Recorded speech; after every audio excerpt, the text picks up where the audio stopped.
Hello students, तो चलिए आज हम लोग शुरुआत करते हैं क्लास 10 के एक्सरसाइज 5.3 के क्वेश्चन नंबर 20 का, जो कि इस चैप्टर का फाइनली लास्ट क्वेश्चन है। तो हमारा क्वेश्चन क्या है? In a potato race a bucket is placed at the starting point which is 5 metre away from the first potato and the other potatoes are 3 metres apart in a straight line. There are 10 potatoes in the line. तो इस question में हम लोगों को क्या बोला गया है कि एक पोटैटो रेस है जिसमें स्टार्टिंग पॉइंट में एक बकेट को रखा गया है।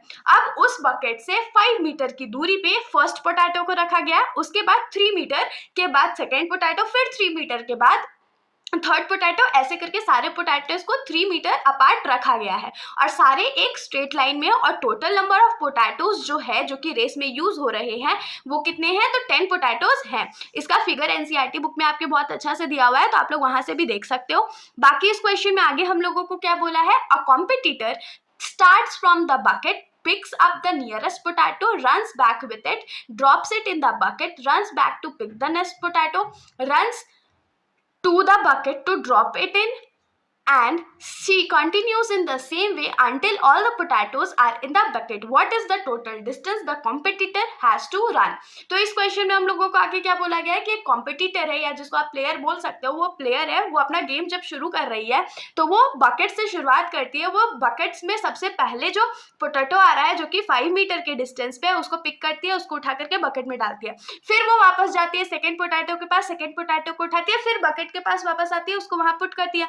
फिर थर्ड पोटैटो के पास गई, थर्ड पोटैटो को पिकअप किया, उसके बाद उसको फिर से बकेट में डाला, फिर फोर्थ पोटैटो के पास जा रही है। तो ऐसे करके वो पूरे 10 टाइम्स जाने वाली, क्योंकि 10 पोटैटोज यूज किए गए थे। तो हम लोगों को क्वेश्चन में क्या फाइंड करके बताना है? हम लोगों को ये फाइंड करना है कि टोटल वो जो लड़की है या जो कॉम्पिटिटर है, वो कितना डिस्टेंस, टोटल डिस्टेंस कवर करती है इस रेस को कंप्लीट करने में। तो क्वेश्चन देखने में आप लोगों को डिफिकल्ट लग रहा होगा, लेकिन क्वेश्चन बहुत इजी है। क्वेश्चन इजी क्यों है?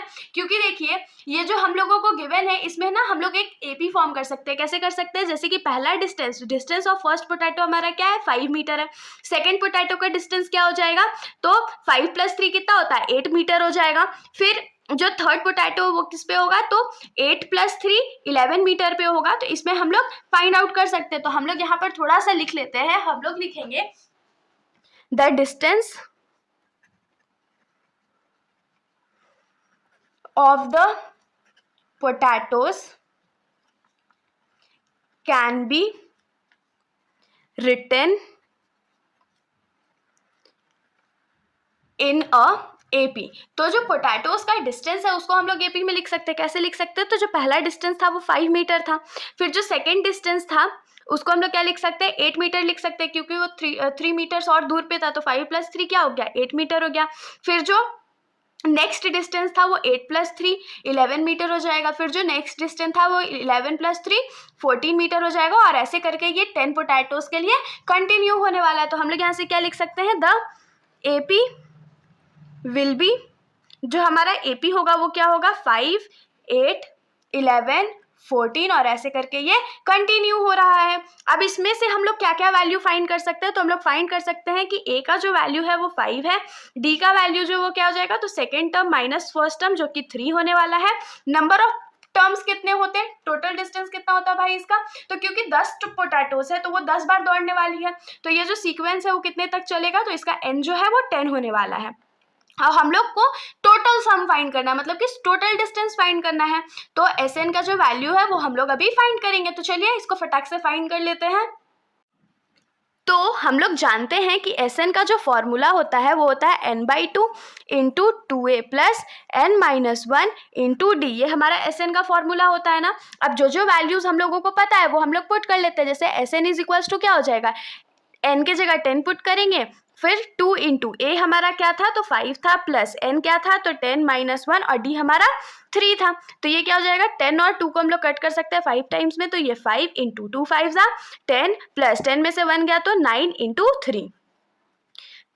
तो ये क्या हो जाएगा? 5 × 10 + 9 3 27। तो ये क्या हो जाएगा? 5 × 27 में 10 ऐड करेंगे तो क्या हो जाएगा? 37।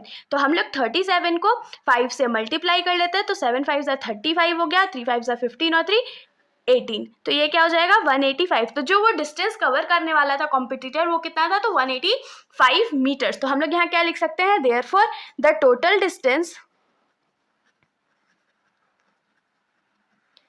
The competitor will have to cover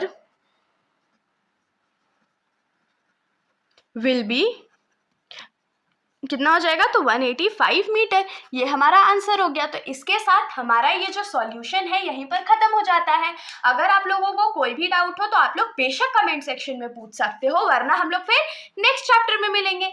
तो तब तक के लिए मेरे वीडियो को लाइक कर दीजिएगा और मेरे चैनल को बिना सब्सक्राइब किए कहीं मत जाइएगा। Thank you.